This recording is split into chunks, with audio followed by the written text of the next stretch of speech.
personal po, nakausap ko.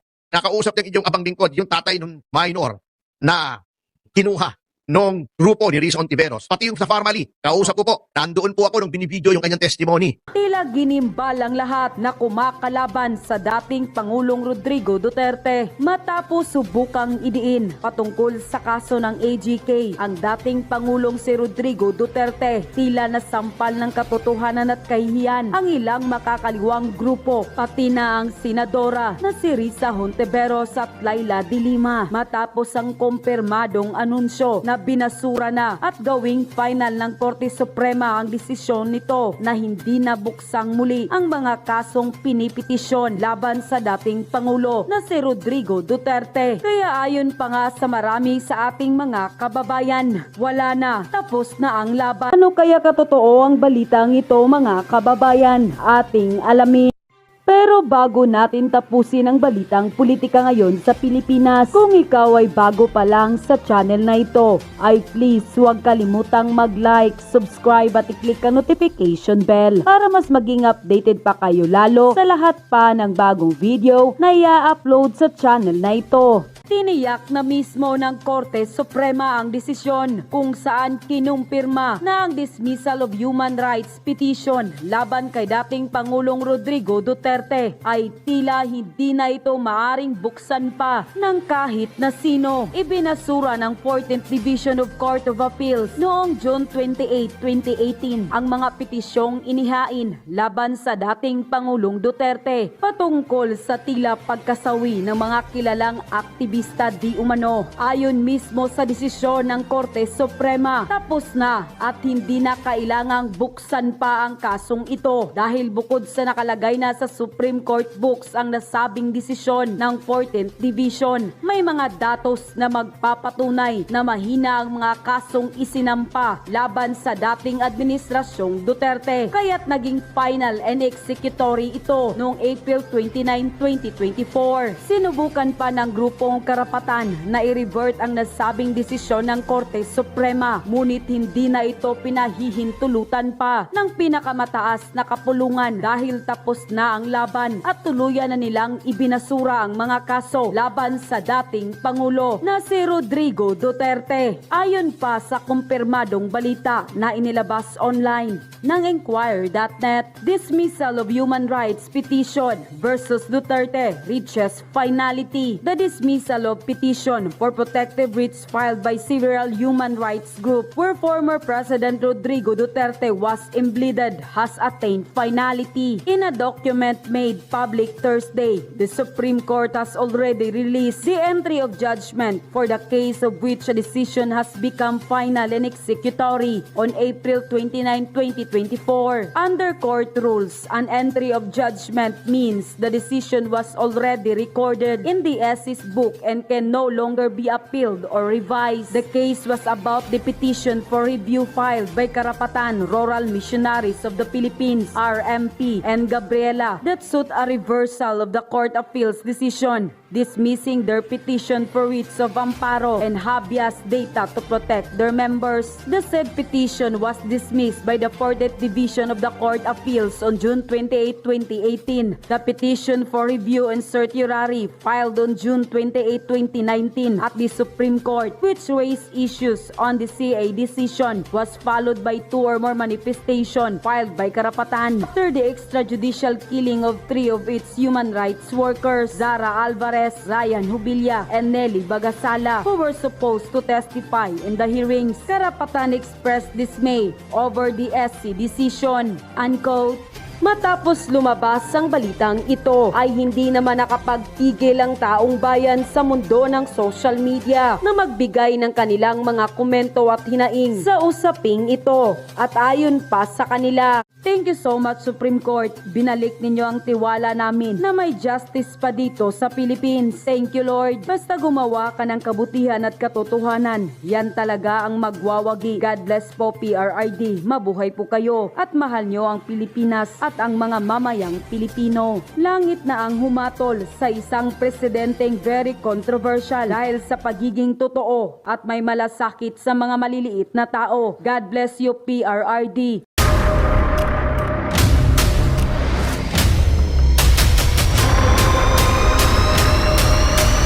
bago tayo mag-umpisa, baka pwede nyong i-like ang video na to. Malaking bagay ang like sa aming mga content creators. Maraming salamat po.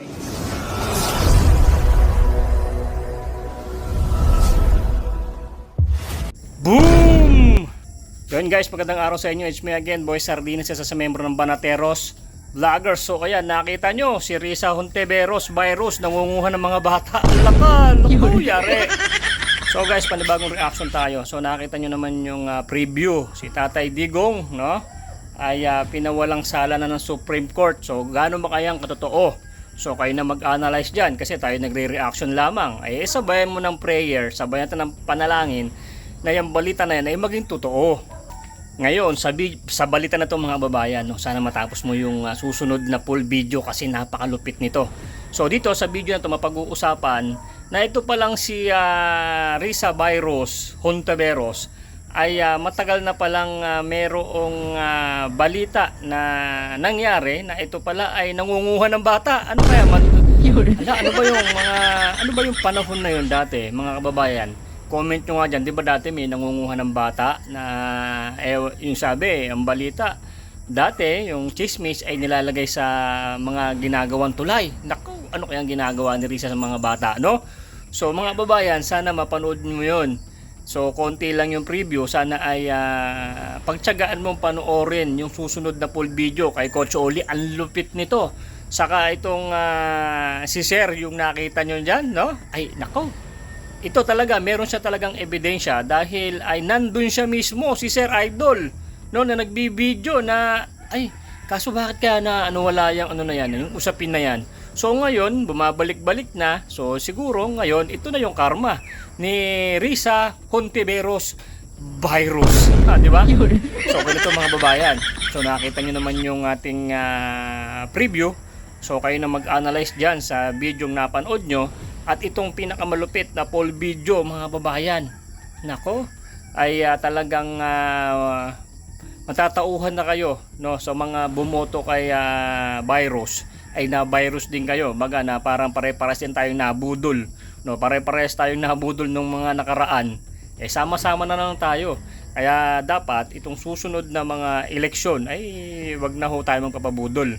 So ngayon, ang mga napapanood nyo ay isang aral na po iyan na dapat ay wag na tayo basta-bastang makikinig sa mga napakagandang mga bulaklak na mga bunganga na mga hinayupak na mga yan na noon pala'y pagka nakuha na yung kanilang mga gusto ay baliwala na tayo at sila'y gagawa na ng kasamaan. Uubusin na yung ating pera ng Pilipinas kaya naghihirap na. O di ba nasa na yung 20 pesos na bigas? Wala na. O dinabudol na naman tayo. O nasa na yung mga pangako nila? Nasa naman? Nagbibigay na naman ba sila ulit ng ng mga akap? Ng mga nagbibigay ba sila ng ayun na? Di ba? Wala na. Tapos ng eleksyon asa ka pa. O di ba? Asa ka tayo. O di ba? Sabi ko sa inyo, di naitain na yung mga pinagbibigay sa inyo, saglit lang. Di nakaupo na sila ngayon. Di wala na. Ubusin na yung pera ng Pilipinas. Kasalanan nyo yan. So ganito mga babayan, panoorin mo yung full video at pag nagustuhan mo tong video na to, itong vlog na to, pa-like naman. O shoutout sa mga kumari ko dyan na napakaganda at napakapopular na mga leps. At ay share mo na din. At kung hindi ka pa nakasubscribe, subscribe mo na. So ipi-play ko na yung video. Sigurado ko panoorin mo to kasi apakaganda na tong Martes na to na hindi lang itong basta Martes, kailangan mo to sa buhay na to. Kasi nakatira ka sa Pilipinas. Play mo na yan boy. Boom! Nako, eto, may matinding pasabog si Attorney Topacio. At hinahamon ka, Risa. Okay? Nagtatawag ka, naghahamon ka ng demanda. Sige, eto. Risa, demanda mo ako ng live Ay, nako. para mailabas ko yung mga testigo. Nako. Ayan, maliwanag, hinahamon ka ni Attorney Topacio dahil ikaw, strike 3 mo na daw. Mahilig ka raw talagang magbayad, mag-fabricate ng ebidensya. Sa katunayan, bata pa nga, kinuha mo. Di umano. Sige. Sige, tuloy natin. Na pinayaran mo sila. Sa gitna ng iskandalong kinasasangkutan ni Senadora Risa Hontiveros, kaugnay sa pagbawi ng salaysay ng isang testigo, ibinahagi ni Attorney Ferdy Topacio ang kanyang personal na karanasan sa Senadora. Si Risa Personal yan, personal. Hindi po yan na narinig niya lang kung saan or nabalitaan niya lang kung saan. Personal na experience ni Attorney Topacio sa Risa. Ano yun? Hontiveros. Diba, may lumabas na witness Ano? na siya daw ay binayaran para siya ay mag-testify kay Apollo Kibuloy. Laban Ah. kay Pastor Apollo Kibuloy. Alam niyo po, hindi na po ako nagugulat dyan eh. Ito kasi, ito yung pinakabago. Alam naman po natin lahat na ito si alias Rene ay binayaran ng milyon ni Risa Ontiveros para idiin ang Duterte at si Pastor Kibuloy. Binabati ko po pala itong video na ito nakuha natin sa Ang Balita ngayon. Maraming salamat po. Kasi ako personal, nakausap kami Ano? na mga witnesses Hmm. na binayaran, sinasabi nila na binayaran sila ni Risa Ontiveros. Dalawang instances, personal. Kausap ako unang-una, yung kay Kian. Kian, una ha. Meron experience si Atty. Topacio, dalawa. Tapos ito pang pangatlo si alias Rene. Yung na-convict naman yung mga pulis. At talaga naman kung may kasalanan, karapat-rapat naman talagang convict. May justice. Oo, may justice. Pero noong una, dumapit po sa amin ni Congressman Jing Paras, buhay na testigo ni Congressman Jing Paras. Yung tatay ng isang bata, nagre-reklamo, minor ito ha. Kinuha daw yung anak niya sa kanya nang walang pahintulot ni Risa Ontiveros.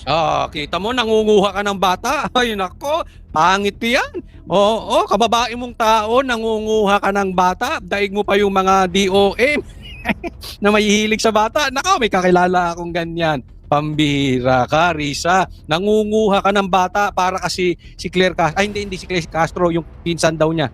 Yung kapatid baka mag-anak si yung parang pinabili lang ng suka na naging congressman, si Franz Castro. O yun, 'di ba? Yung si Franz Castro, yung kulay ninyo, ano bang kulay ninyo? Dilaw o pink? Yung kulay niyo talaga mahilig manguha ng bata. Ito naman si Franz Castro, convicted child abuser. Convicted, hindi ako nagsabi niyan ha. Huwag kayong magagalit. Korte po ang nagsabi, convicted child abuser. So ano madaling salita? Nang aabuso ng bata. Kung si Franz Castro nang-aabuso ng bata, ikaw, Risa, nangunguha ng bata, naku, hindi maganda yan, pedophile. Ay, hindi siya pedophile. Nangunguha ng bata siguro, hindi naman para anong gawin, para lang tumistigo. Naku.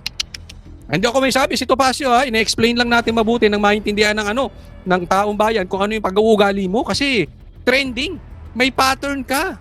Oh.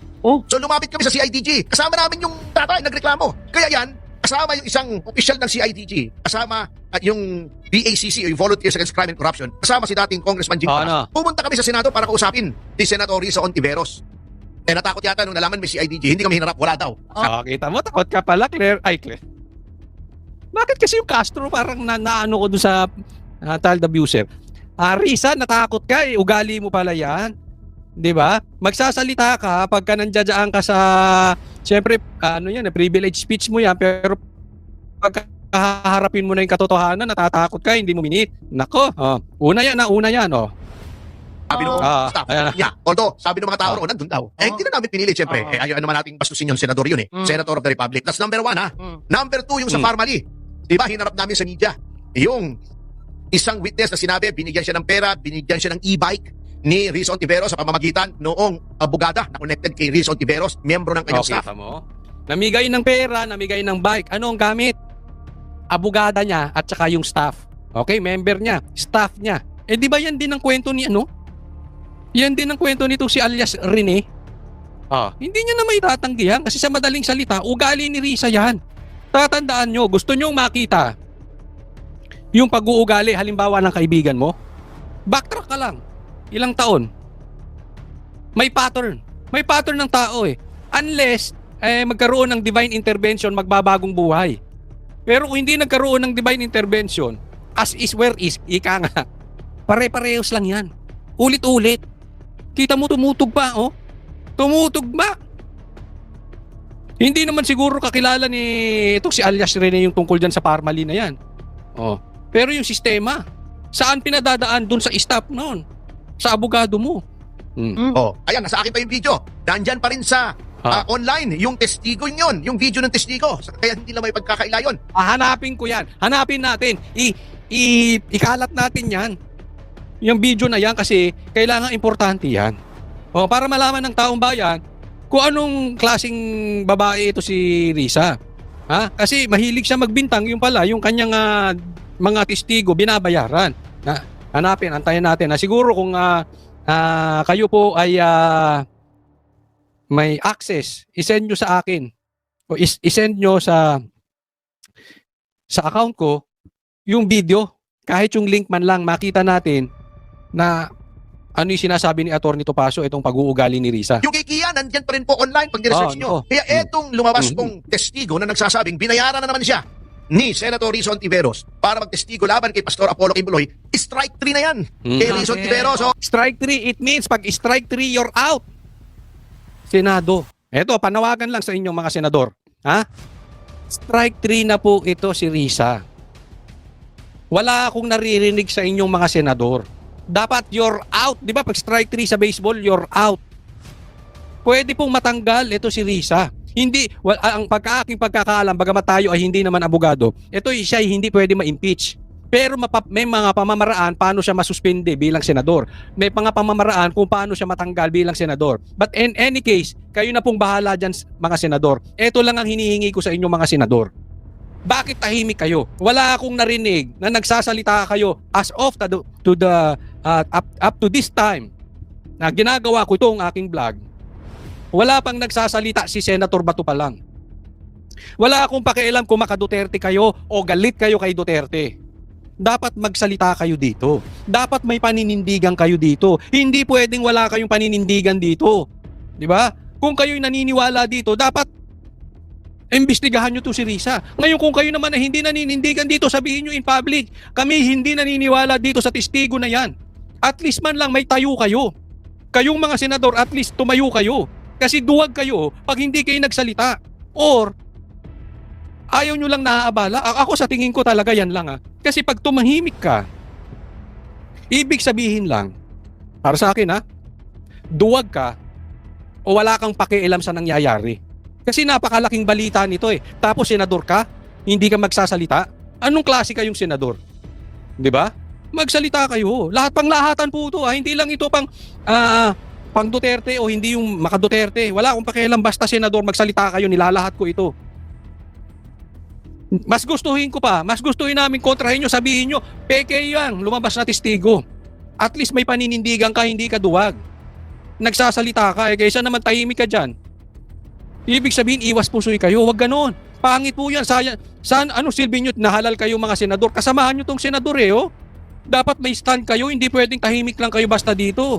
Pambihira kayo mga senador at huwag niyong sabihin hearsay o patay lamang sa mga media reports yung aming sinasabi. Sapagkat personal po, nakausap ng inyong abang lingkod, yung tatay ng minor na kinuha nung grupo ni Risa Hontiveros. Pati yung sa family, kausap ko po, nandoon po ako nung binibideo yung kanyang testimony. Nandoon po ako, kaya etong pangatlo, hindi ko alam ito. Yan. Yung dalawa, may personal knowledge si Topacio. Mabigat po yan kasi hindi lang yan nabalitaan sa media. Itong pangatlo, wala siyang personal knowledge. Ako naman, wala akong personal knowledge dito kay alias Rene. Pero may personal knowledge ako sa KOJC, kay Pastor Kibuloy. Hindi nila magagawa yung binibintang nitong si Risa. Hindi niya magagawang sakta ng mga tao niya. Grabe po magprotekta si Pastor Kibuloy sa mga members niya, sa mga workers niya. Nakikita ko po yun. Nakikita ko kung gaano katindi ang sistema sa KOJC. Ako may personal knowledge dyan. Malayo po sa katotohanan yung gustong palabasin nito ni Risa. Eto na po lumalabas Nadinig ko yung panig nung salita ni alias Rene before at ni Rene ngayon. Magkaiba. Yung ngayon talagang nagsasabi siya ng totoo. Even sila Tatay Digong, bakit kailangan pa nila magpasahan ng baril doon sa Glory Mountain? Ang dami namang lugar para kayo magpasahan. And at the same time, yung mga baril naman nila, lisensyado. Di ba? Gusto lang talagang idawit nito ni Risa ang Duterte. Pero ako'y naniniwala sapagkat because of pattern sa batas, sa law and evidence, admissible yung mga previous acts to prove pattern. Halimbawa, ikaw ay inakusahan na binubugbog mo yung asawa mo. Opo. O yung binubugbog mo yung girlfriend mo. Okay. Paglalabas ko ng dating girlfriend mo na sinabi, nabugbog din po ako. Hindi yun pwedeng ebidensya na guilty siya na binugbog niya yung kasalukuyan niyang girlfriend. Pero evidence yun to show pattern. Ako naniniwala dyan. Diba? Hindi mo pwedeng gawing ebidensya na halimbawa, binugbog mo yung girlfriend mo tapos yung dati binubugbog mo rin. Hindi pwedeng ebidensya yun. Pero mailalabas, maipapakita yung yung pattern o yung pag-uugali ng boyfriend. Halimbawa yun ang bubugbog. Dati pa hanggang ngayon Nambubugbog na. Alam mo, ito po ay makatotohanan sa totoong buhay. Ganyan po ang tao. Hindi yan, alambawa ang isang tao, bigla na lang ng rape, nagising siya. Ay! Gusto ko mag-rape ngayon. Hindi po. Dumaan yan, dahan-dahan. Meron na yang merong history na yan. Hindi, natutulog ka, bigla ka nagising. Ay, gusto ko mag-cocaine. Mag-cocaine kaya ako ngayon. Hindi ganon. May pinagdaanan yan. In short, may pattern yan. Tingnan nyo yung kaibigan yung nag-a-addict. Tingnan nyo yung kaibigan ninyong may kalokohan. Tingnan nyo yung kaibigan yung babaero. Hindi yan basta magigising ngayon, ay mambabae kaya ako ngayon. Hindi, walang babaerong ganyan. Nagsisimula yan talagang mahilig na mag-flirt sa babae. Tapos, unti-unti na hanggang sa maging babaero na. Kahit yung mga lalakero, hindi yan. Ay, lukuhin ko kaya yung asawa ko, manlalaki ako ngayon. Hindi, may pattern yan. Oh, gusto nyo malaman kung anong pattern? Oh, pag hindi na kayo nakakarimit ng pera. At tinamaan ng lintik, may ganun pa. O, di ba? O kaya, alimbawa ay nahulihan ka ng babae. Unti-unti na yan. Titingin na yan. Tumitingin na sa Facebook yan ng pogi. May reserve na yan. May ka-textmate na yan. Hindi ko man nilalahat pero maraming babae na may mga reserve. Hindi ko nilalahat. Huwag kayo magagalit mga kababaihan. Tinira ko rin yung mga kalalakihan, yung pambababae. Anong ibig po sabihin natin? Hindi naman biglang nagising si Risa. Ay, mandukot kaya ako ng bata at para takutin ko sila sa testigo at bayaran ko sila. Hindi. Ay, nagising siya. Ay, nako. Lagyan ko kaya ito si alias Rene. Bigyan ko kaya ito ng pera, 1 milyon. Hindi yan basta gising ng ganyan at magbibigay ng 1 milyon kay alias Rene. Ugali niya na yan dati pa. Yan po yung sinasabi ni Topacio. Diba? Kaya malakas ang ebidensya. Delikado ka rito, Risa.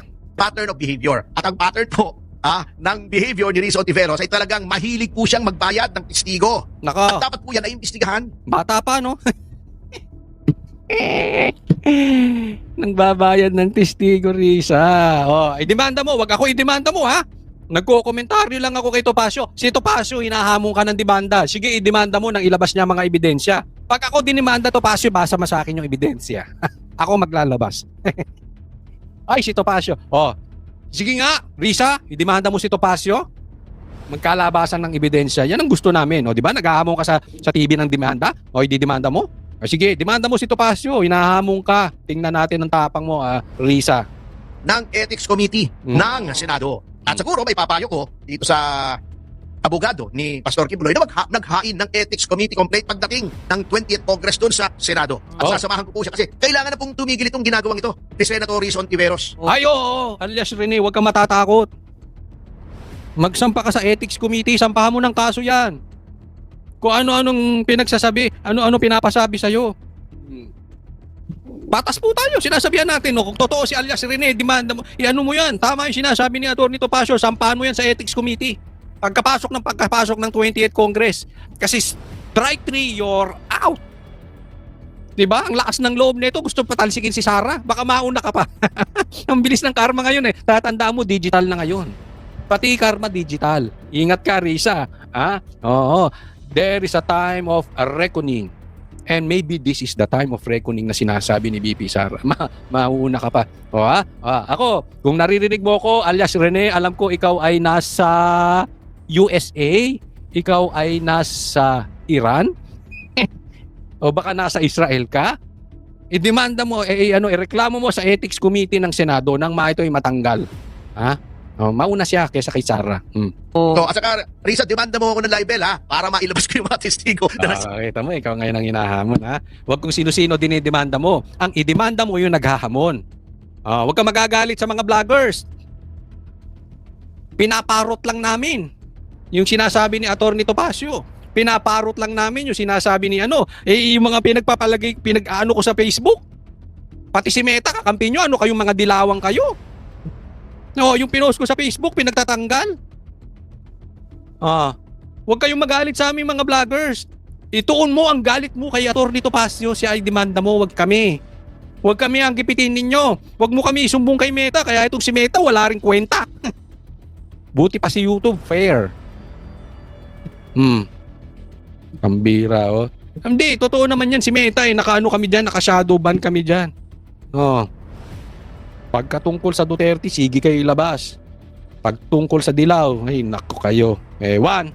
Sabi na pinayaran mo sila. Andyan pa rin yan.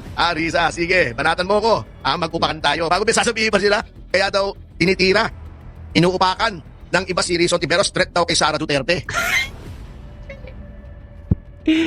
Oy, Atty. Topacio, saan mo naman narinig yan? Adik ba yung nagsabi sa inyo yan, Atty. Topacio? Ito threat kay Sara. Wala kasi. Wala sa kalingkingan ni Sara to. Ako hindi ako nagiging panatiko rito or bias. I'm just telling you the truth. Kahit siraan ni BP Sara yung sarili niya, hindi aabot sa kalahati yung boto mo, Risa. Wala ka sa sirkulasyon.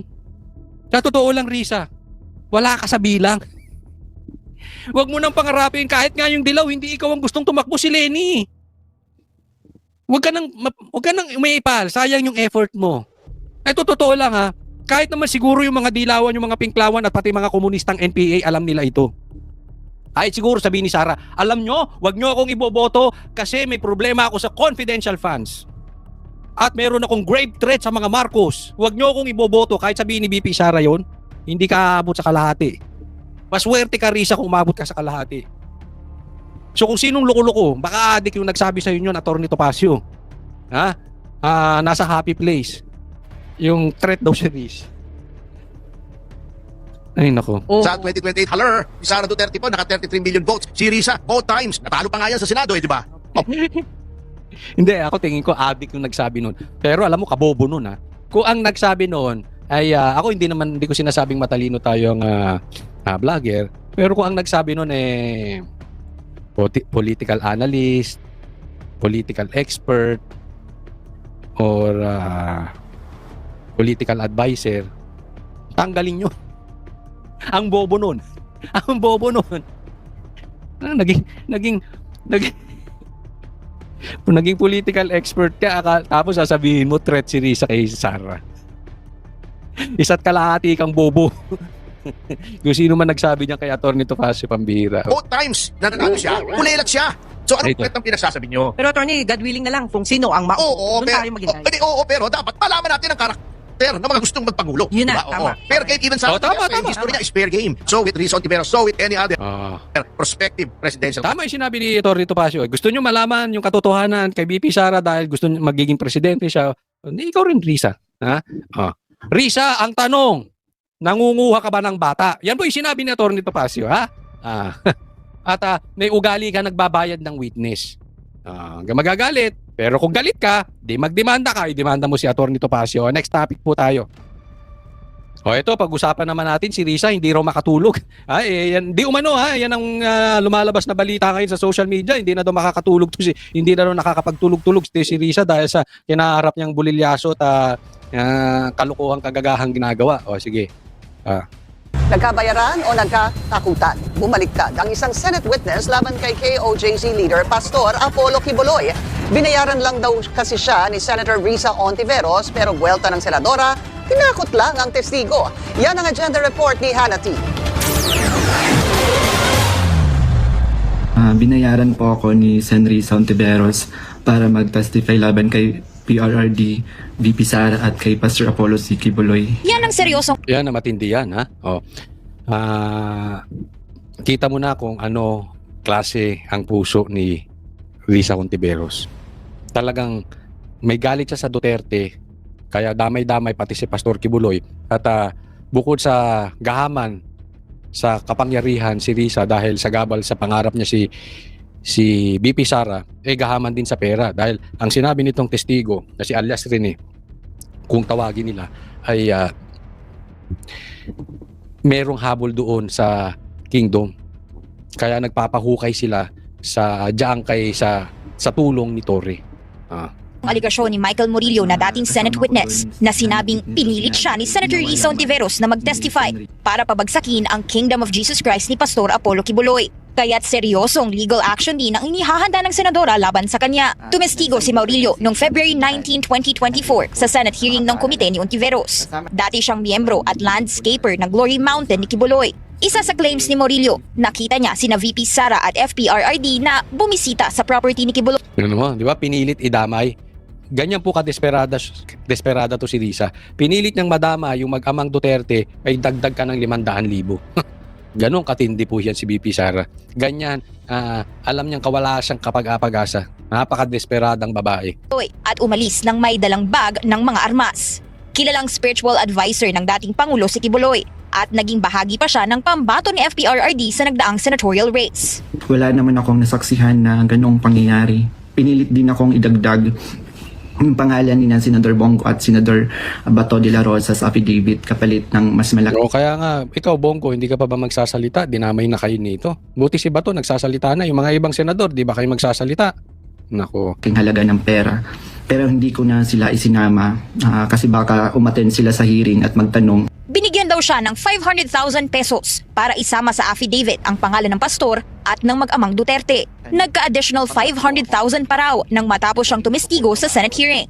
Pero walang katotohanan ng mga ito ayon kay Ontiveros. Anya, sangkaterbang ebidensya ang meron siya para patunayang gawa-gawa lang ang sinabi ni Maurilio. Kusang loob din daw na nagbigay ng statements ang witnesses sa Senate hearing tungkol sa KOJC. Lahat ito may paper trails, videos at screenshots at handang ilabas ng opisina niya sa tamang panahon. Yan.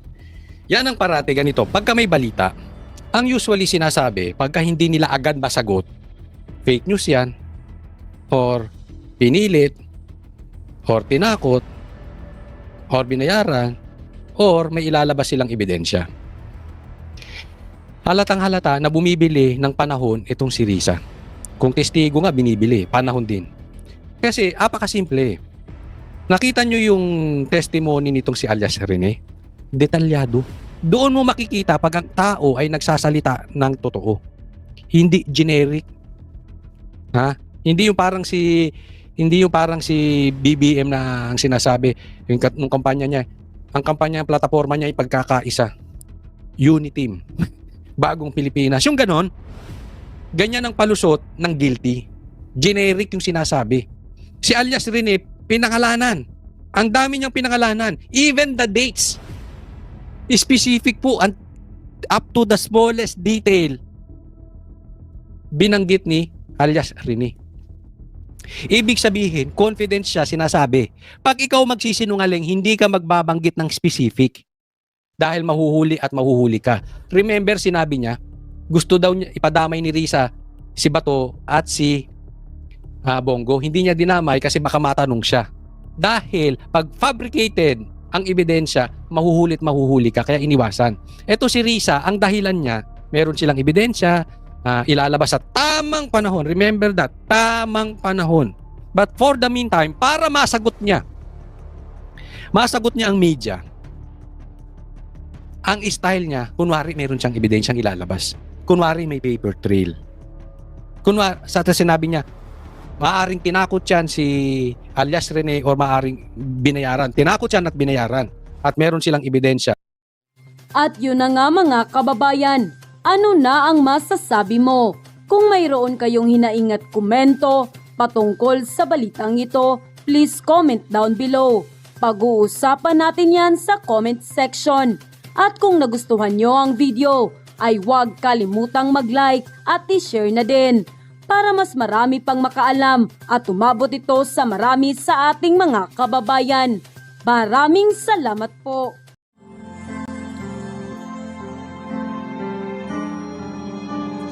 Melody ng song. Ang bayan ko'y pinagpala pagkat sa aming pinigay ang isang biyaya na mag-ahon sa hirap at dilim ng kahapon at sa bawat Pilipino'y magtatanggol sa bayan ko dati laganap pang-api at isa sa aming mga mahihirap. Ngunit ikaw ay dumating, sagot sa aming mga dalangin. Muli kaming babangon, mabuhay ka, Tatay Digong.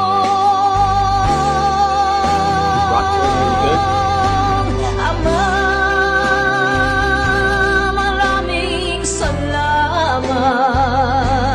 Aming mga mata'y minuhulat, gawain ng masasamay iyong isiniwalat. Ikaw lang ang pag-asa naming lahat.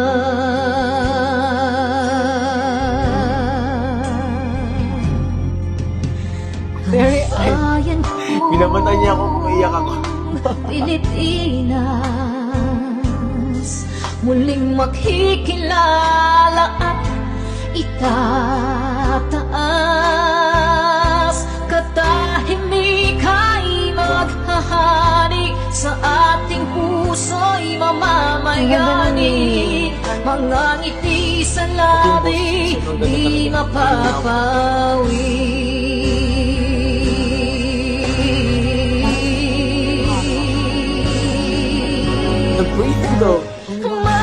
Mabuhay ka, Tatay Digong, maraming salamat.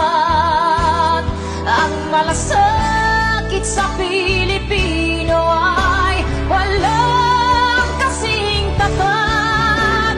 Ika'y paglalaban ng iyong mga anak. Tunay kang biyaya sa bansang Pilipinas.